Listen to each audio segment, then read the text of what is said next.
Reka ngusuhuze mukunzi wa Technology TV. Uyu munsi ngiye kukubwira ukuntu Ukraine byagenze. Ndagira ngo tega amatwi ku bice bine ngiye kukubwira ukuntu byagiye bisohoka. Byose ni ibice bine bigiye kugenda bisohoka. Ndabikwereka ku mafoto kandi ndanagusobanura uko bikwiye. Ndagira ngo byose ubyumve. Icyo ngusaba rero, reba video iyirangize twagiye. Bwa mbere muri Ukraine Uburusiya bwakoresheje ibisasu bigendera ku muvuduko uruta ijwi. Bwa mbere mu ntambara yo muri Ukraine Uburusiya bwakoresheje ibisasu byakozwe byabwo bizwi nka Kizahari hypersonic missile bigendera ku muvuduko urenze uw'ijwi.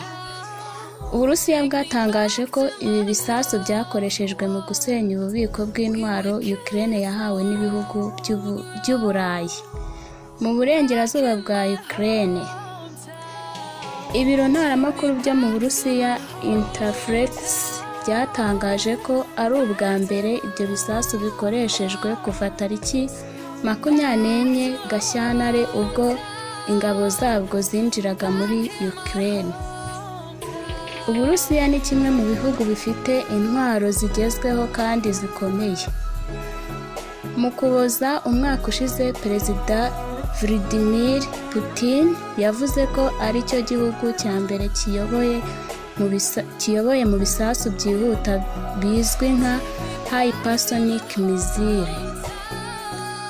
Ibi bisasu byo mu bwoko bwa Kizahari biri mu by'Uburusiya bwamuritse mu mwaka wa 2018. Bwa mbere Uburusiya bwakoresheje ibisasu byabwo byihuta cyane mu mwaka wa 2016 mu ntambara yo muri Syria. Ibisasu byo mu bwoko bwa Kizahari bigenda ku muvuduko ukubye inshuro 10 uw'ijwi kandi bifite ubushobozi bwo guca muri humye ikoranabuhanga ry'ubwirizwi bw'ikirere rizwi nka Air Defense System. Ukraine yanze gushyira intwaro hasi ngo irekure umujyi wa Mariupol. Ukraine yanze amahirwe yahawe n'Uburusiya yo gushyira intwaro hasi mu mujyi wa Mariupol kugira ngo abaturage b'uyu mujyi b'abasivili babashe guhabwa inzira yo guhunga. Uburusiya bwari bwahaye Ukraine amahirwe y'uko abasivili bemererwa guhunga ariko abawurwanira bakabanza gushyira intwaro hasi. Gusa ariko Ukraine yabateye utwatsi. Ivuga ko gushyira intwaro hasi kuri uyu mujyi uherereye ku cyambu bidashoboka. Nibura abantu babarirwa mu bihumbi 300 bikekwaho ko baheze muri uyu mujyi kandi batabasha kugerwaho n'ubufasha bw'ibanze. Abawutuye bamaze ibyumweru baraswaho ibisasu n'ingabo z'Uburusiya mu gihe nta mazi cyangwa amashanyarazi awubarizwamo. Mu by'Uburusiya busaba nk'uko byatangajwe na Jean Mikhail Mistevi kuri iki cyumweru harimo ko Ukraine yari ifite gusa kugeza kuri uyu wa mbere saa 11 za mu gitondo ngo yemere ibyo bwasabye. Uburusiya bwemeye gutanga inzira zo gusohoka muri Mariupol guhera saa 4 z'ijoro isaha ya Moscow. Hakabanza gusohoka ingabo za Ukraine n'abacancuro b'abanyamahanga bakava muri uyu mujyi. Nyuma y'amasaha 2 ingabo z'Uburusiya zavuze ko zari kwemerera imodoka zitwaye imiti n'ibiribwa n'ibindi bikenewe kwinjira muri Mariupol mu mudendezo. Imihanda imaze kuvanwamo zatezwemo. Ibi Uburusiya bwasabye byari gutuma abasivili bahunga iburasirazuba cyangwa iburengerazuba.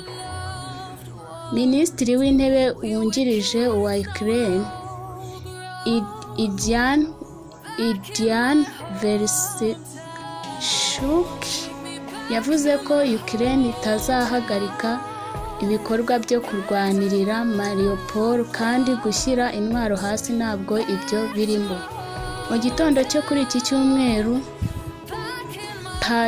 Patri Androshenko yavuze ko tuzarwana kugeza ku basirikare bacu ba nyuma. Ukraine iri kwifashisha ikoranabuhanga mu gutahura abasirikare b'Uburusiya bishwe.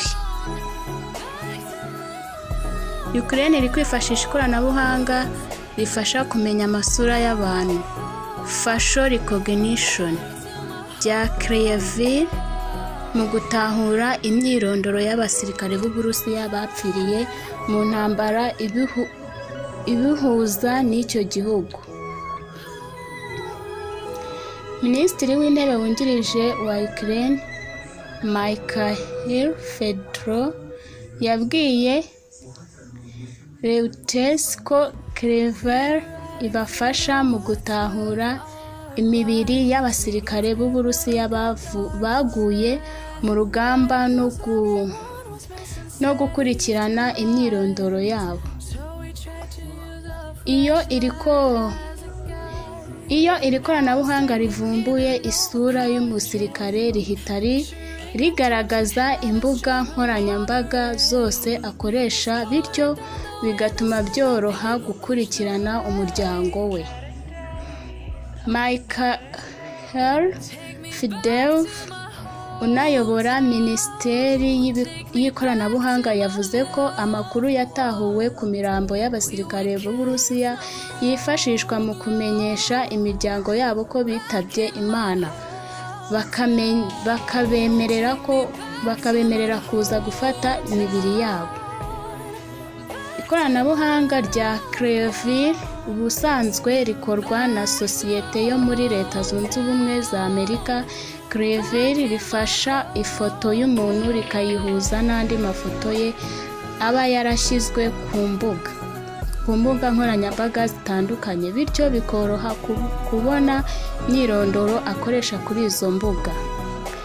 Sosiyete ya Kiev yemereye Ukraine kwifashisha serivisi zayo ku buntu bakimara guterwa n'Uburusiya. Imikoreshereze y'iri koranabuhanga yagiye inengwa n'ubuyobozi ndetse n'abayikoresha mu bice by'isi bitandukanye, aho bayishinja kwinjirira amabanga y'abantu. Bamwe mu bayobozi b'Ubwongereza n'Ubufaransa basabye ko Kiev yahagarika gukoresha amakuru y'abayikoresha. Hari n'abakomeje gushinja ikoranabuhanga rya facial recognition ko ridafite ubushobozi buhagije bwo gutahura neza amasura y'abantu. Fedorov yirinze gutangaza umubare w'imirambo y'Abarusiya bamaze gutahura, gusa yemeza ko uri hejuru cyane. Yanatangaje ko Kiev idakoresha ku mibiri y'abasirikare ba Ukraine bapfira mu ntambara, gusa ntiyasobanuye impamvu. Igisirikare cya Ukraine cyavuze ko abasirikare basaga 15,000 b'Uburusiya aribo bamaze gupfa mu ntambara kuva bwatera iki gihugu ku ya 24 Gashyantare, nubwo Uburusiya bwo buvuga ko batarenze 1,300. Igice cya Ukraine kigiye gukoresha amatora yo kwiyomeka ku Burusiya. Umuyobozi w'agace ka Luhansk kigumuye ku butegetsi bwa Ukraine. Leonid Paskenik yavuze ko bateganya amatora azemeza niba biyomeka ku Burusiya. Mu gihe ibihugu byombi bikomeje intambara y'amasasu imaze ukwezi, umuyobozi w'ako gace kiyise Repubulika ya Rubanda ya Luhanski yavuze ko kamarampaka izaba mu gihe gito kiri imbere, nk'uko byatangajwe n'ibiro ntaramakuru by'Uburusiya. RIA Novosti yabwiye abanyamakuru ati, ndatekereza ko mu gihe gito kiri imbere hazaba kamarampaka ku butaka bwa Repubulika, aho abaturage bazakoresha uburenganzira bahabwa n'itegeko nshinga bakagaragaza icyo batekereza ku bijyanye no gusanga Uburusiya. Senateri Andrei Krishazi wo mu Burusiya yavuze Repubulika zigenga za Donetsk na Luhansk zifite uburenganzira bwo kwiyomeka ku Burusiya igihe byaba bitavuguruza itegeko nshinga ryabwo. Muri Gashyantare ibi bice biherereye mu burasirazuba bwa Ukraine bizwi nka Donbas byasabye Uburusiya kwemera ubwigenge bwabyo. Putin yasinye iteka ribyemeza ku wa 21 Gashyantare. Nyuma y'iminsi 3 Uburusiya bwahise butangiza ibitero bya gisirikare muri Ukraine. Putin yavuze ko ibyo bitero bigamije kurengera abaturage bakomeje guhohoterwa no gukorerwa jenoside n'ubutegetsi bwa Kyiv mu gihe cy'imyaka 8 ishize. N'ibitero kandi yavuze ko bigamije guca intege ibikorwa bya gisirikare bya Ukraine muri ako gace no gusenya imyumvire y'abanazi muri icyo gihugu. Kugeza ku wa 25 Werurwe, abasirikare 1351 b'Uburusiya bari bamaze kwicirwa muri Ukraine, naho abagera hafi ku 4,000 barakomereka. Uburusiya bwo buvuga ko bumaze kwica abasirikare 14,000 ba Ukraine.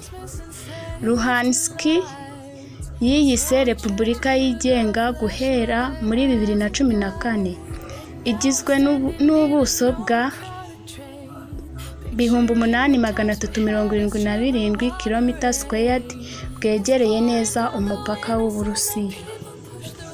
Hello again my guys, reka nongere ngusuhuze. Ndakeka umaze kwiyumvira buri kimwe ukuntu byagenze ndetse amakuru yose no ku gihe. Rero reka ushimire wewe warebye ino video, ndagira ngo ukore subscribe nimba wumvishe ko ukeneye kugira ngo ujye uhora uyabona ku gihe. Ni mwese David, channel aracyari Technology TV official.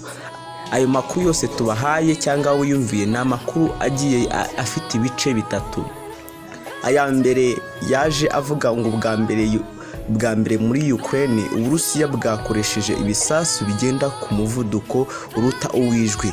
Icyo ni igice cya mbere. Igice cya kabiri cyaje kivuga ngo Ukraine yanze gushyira intwaro hasi ngo irekure umujyi wa Mariupol.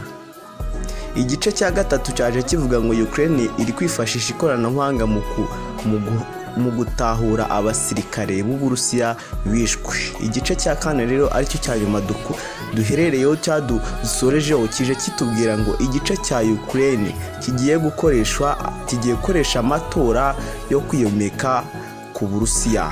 Ubwo rero nuko nguko byose byagenze. Nizere ko iyi video igushimishije. Nimba hari ikintu ukeneye ko dukuraho video